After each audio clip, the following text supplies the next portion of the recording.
参见元帅。督监免礼。敢问元帅，大军云集此处，逗留不进，却是何故？好叫督监知道，吴越与南唐交兵数十年，前后100余阵，打的其实不是兵马，而是运河。转运粮秣，调动兵力，水陆之费乃是陆路的1/10。只是吴越与南唐20多年来止息兵戈之后，这运河交界之处这一段，常年不用，多有淤塞，只需稍待些时日，便可疏浚一通。敢叫元帅知道，某家自从追随当今天子以来，临阵交兵，斩将夺旗，入川灭蜀，平定康贼之乱。身上的官爵禄位，可都是靠着2条腿，一步一步打出来的，却未曾听闻少了这运河船桨，却打不得仗的道理。督监虽是天子近臣，亦不得在大王驾前无礼。英德月，你是天子吗？元帅，此言何意？还是说你是太师、枢密使？某虽不是太师，亦不是枢密，却是天子与朝廷受任的升州东南面行营兵马都监。当年在东京汴梁，当今天子亦不曾在孤面前自称某家。你别忘了，孤不只是东南面行营兵马都部署，孤还是大宋太师、尚书令、天下兵马大元帅。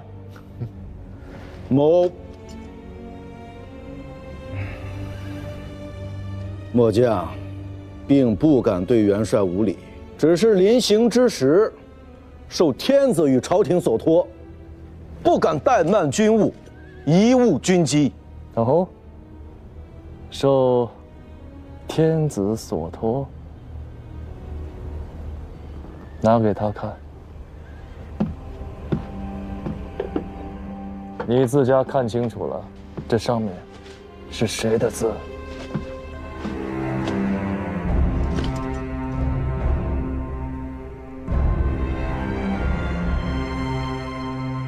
末将奉诏。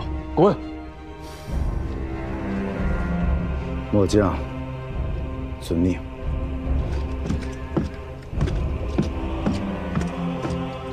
大王，此人虽不足大，却是天子和朝廷遣入军中的，需防着他受了羞辱，回京之后怕是无妨。此役乃是天子自家拨划，大军在此处休整，寻机而进，为的不只是等运河，孤还在等曹彬和潘美。公元974年冬，大宋水师沿长江东下，曹彬避实就虚，绕过江州，命潘美奇袭采石矶。是夜，宋军主力对南唐水寨发动总攻，南唐最后的防线在烈火中崩塌。此战焚毁战船200余艘，歼敌万余，金陵门户至此洞开。江州，龙翔军呐，朱令云呐，李元清呐，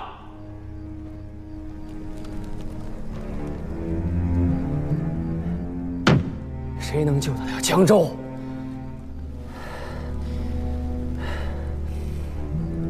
陈海军，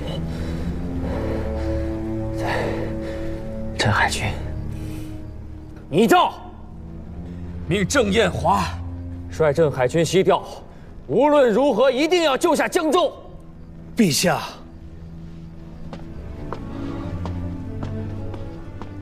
不可呀，陛下！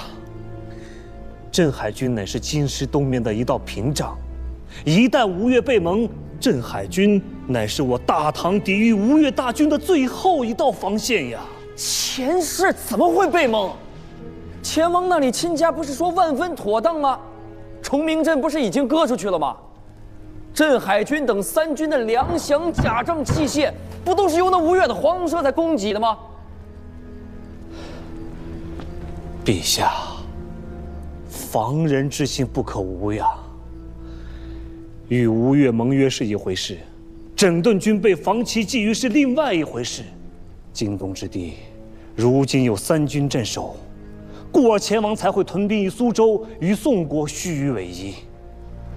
若是将镇海军西调，京师东面门户大开，前王的心思便难料。那你说怎么办？当初要朕割让崇明，以结好前世的是你；如今不让镇海军西调，以防备前世的还是你。话都让你说尽了，朕还能怎么办？陛下勿恼，前王的心思，其实一试便知。徐师傅，你说要如何是？黄龙社为3军提供粮饷、甲胄、器械，江阴军和常州军皆足数供给，只有镇海军、黄龙社的供给颇为不足。郑彦华以下诸将多有怨言，陛下可遣一使者，前往苏州出使军前，当面质问前王。若前王肯依盟约，为镇海军补足供给，则必无背盟图我之心。若前王不肯，那镇海军万万不可西调。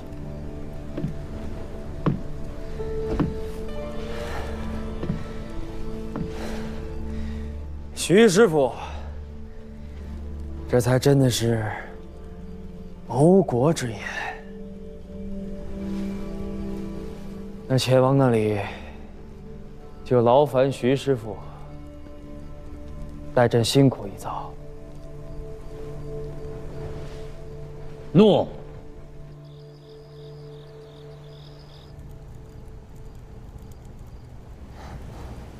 宋军破了江州水寨，可曾进入彭蠡湖？这却不曾说。宋军只烧了水寨，并不曾上岸。军报送来之时，宋军尚未挥兵破城。老将军久离军务，这战局可是有所不妥呀。时机未到，世子还需耐心等待。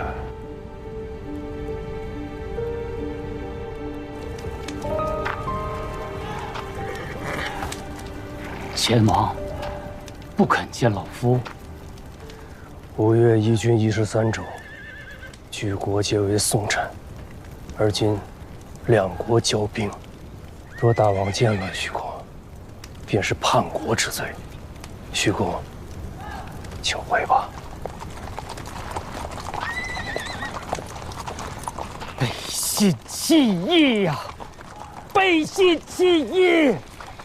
豫章小儿，背信弃义！豫章小儿，背信弃义！豫章小儿，背信弃义！豫章小儿，背信弃义！豫章小儿，背信弃义呀！儿子，别敢如此待我！背信弃义！不要动！不要动！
陛下，陛下，陛下，陛下，采石矶，采石矶，宋军克采石矶，距京师仅160里。你什么情报和准确？陛下，陛下，陛下，陛下，陛下，镇海军、湘阴军一并西调，保援采石矶。郑延华、白河州兵马都部署解元。陛下，陛下，陛下，陛下，陛下。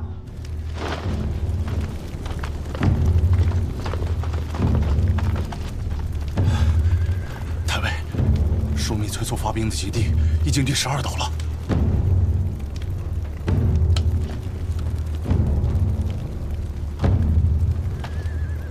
要死的人一刻都等不起。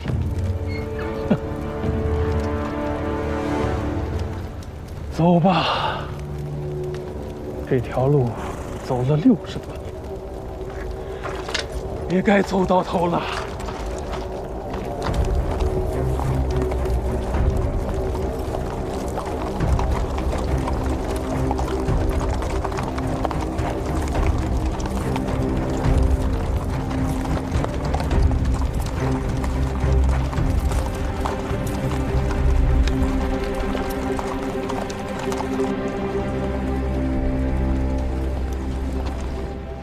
大王，郑延华动了。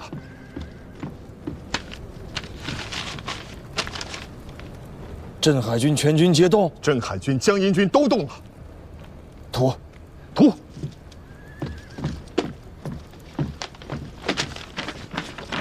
郑延华为河州行营兵马都部署，杜真为行营都监，两军全军西调。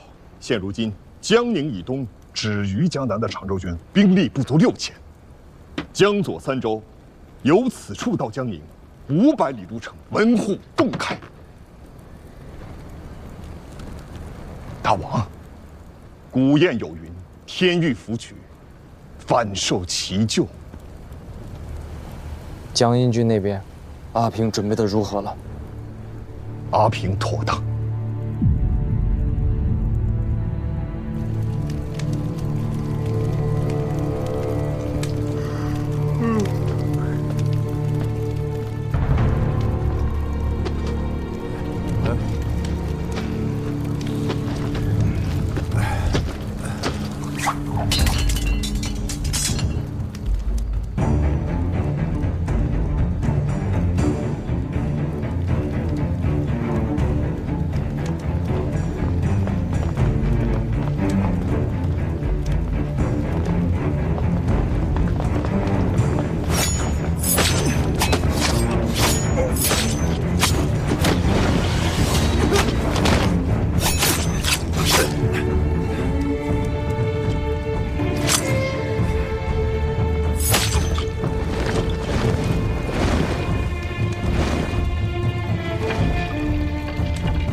宋军攻克了采石矶，将战船以铁索相连，在江面上架起一座浮桥来。南唐朝廷拜镇海军节度使郑彦华为河州行营兵马都部署，将镇海军、江阴军尽数西调，以支宋军。老将军，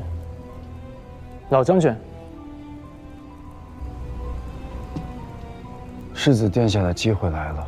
什么机会啊？臣下说过，世子为监国，不当做的事情，万不能做。我便是依了老将军之言，这才做了许久的泥胎木偶哑巴。臣下还有第2句话：揽在手中的军功，万不可弃。军功，先武肃王开国造基，靠的是军功；文穆王承嗣王位靠的是军功；便是如今的大王能在20多年前权臣环伺之下坐稳王位，靠的也是南征福州的开疆拓土之功。天下纷乱，一锤100年，兵强马壮者为天子，当了世子，未必能做吴越的大王；进了相府参知政事，也未必能继任得这东南之主。能决定大王身后大位的，只有军功。大郎兄在军前，要立军功也是他最得便。我一个整日看着印匣子的哑巴世子，哪里有立军功的机会呢？有的，大郎君能做的，无非是提举良末、阵前斩首的微末之功。世子要立的，却是为我吴越开疆拓土的不世之功。老将军是在说什么笑话吗？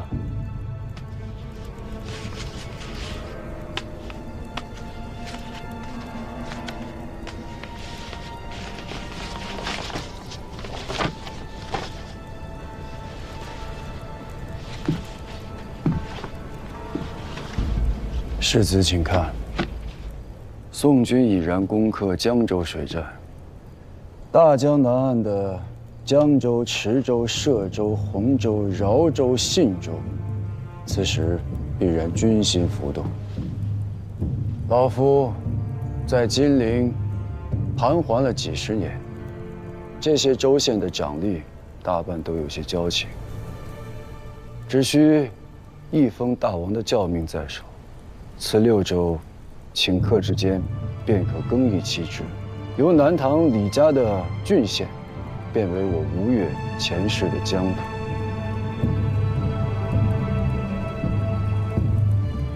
老将军切莫说笑。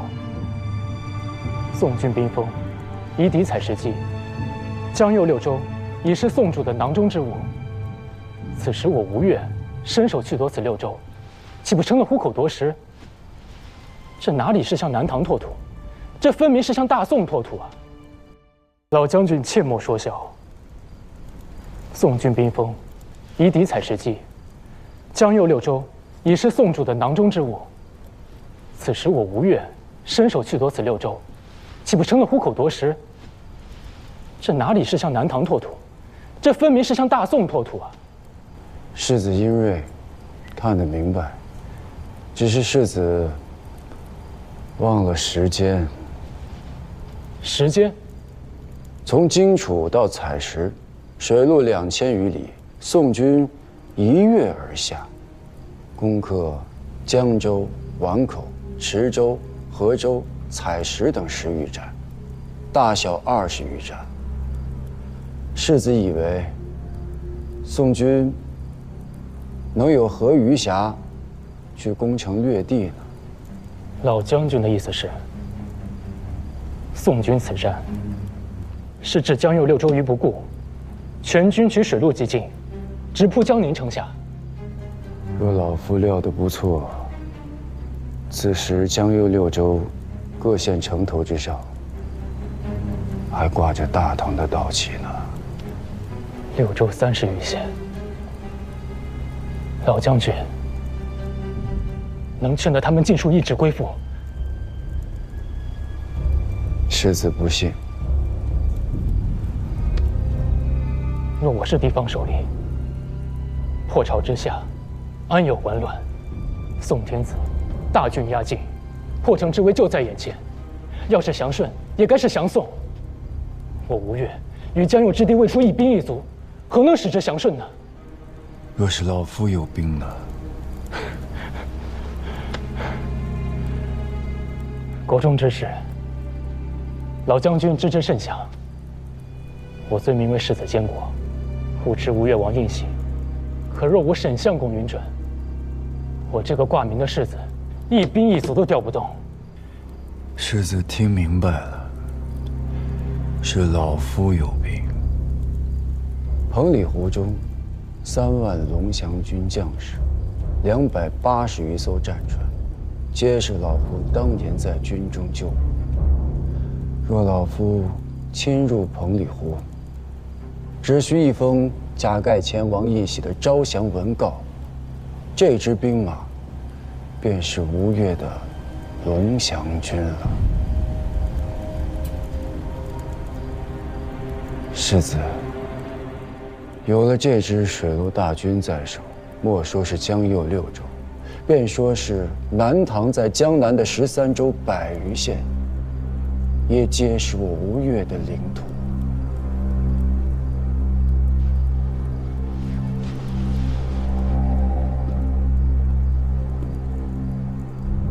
吴越5代大王，100余年征伐不断，也才只赚下了13个州的基业。而今，世子只需盖上一道印鉴，便可为吴越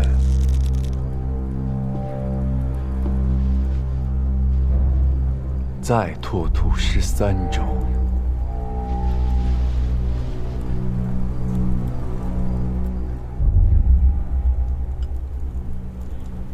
吴越这饮食如此寡淡吗？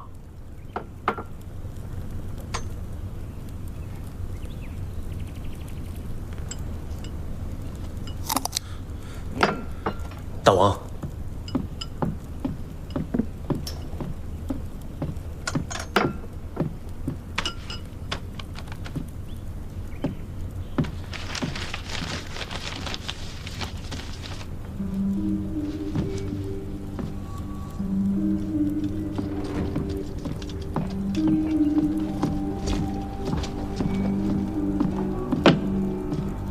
大帅，目击敌尺已修补得当。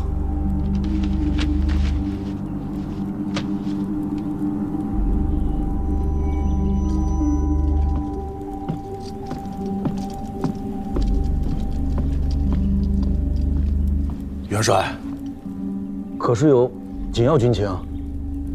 无甚大捷，小儿辈大破贼矣。好啊，好。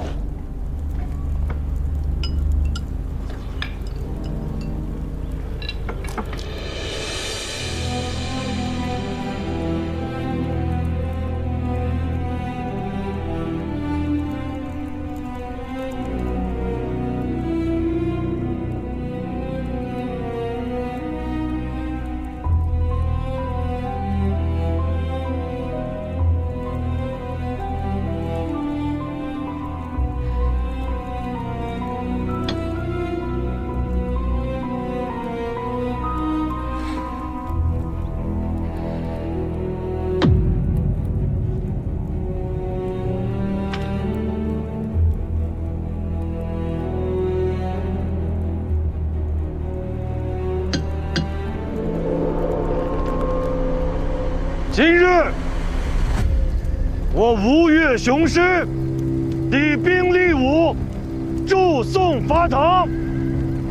此战关乎吴越气运，亦关乎吾辈之荣辱。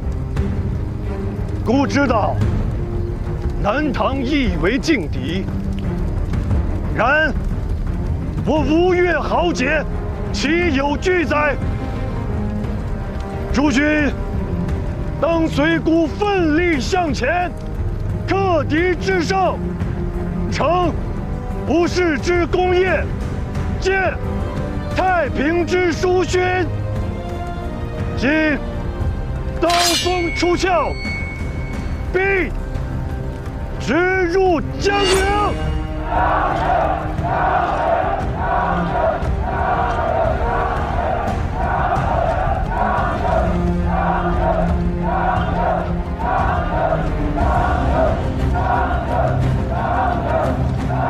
江宁，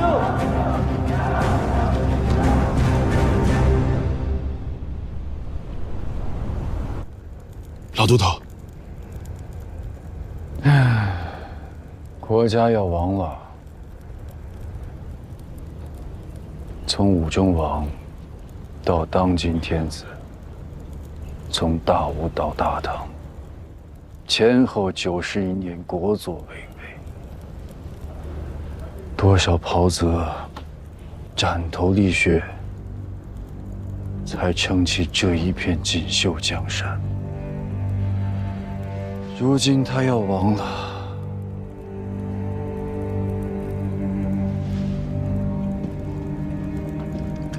老夫今日想问上一句：这个90年来让尔等安享供奉的思国思民，还有人愿意为他一战吗？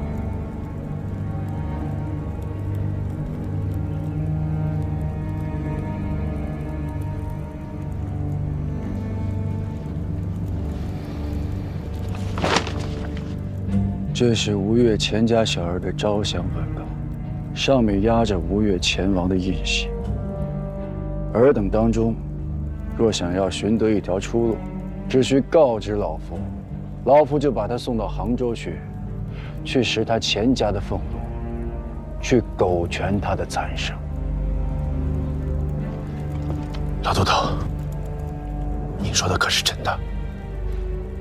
自然是真的。你若想要活命，只管弃了兵权，去了杭州，高官厚禄不敢保，做个富家翁还是有的。可都想好了，现下留下来的，就全当自己是死人了。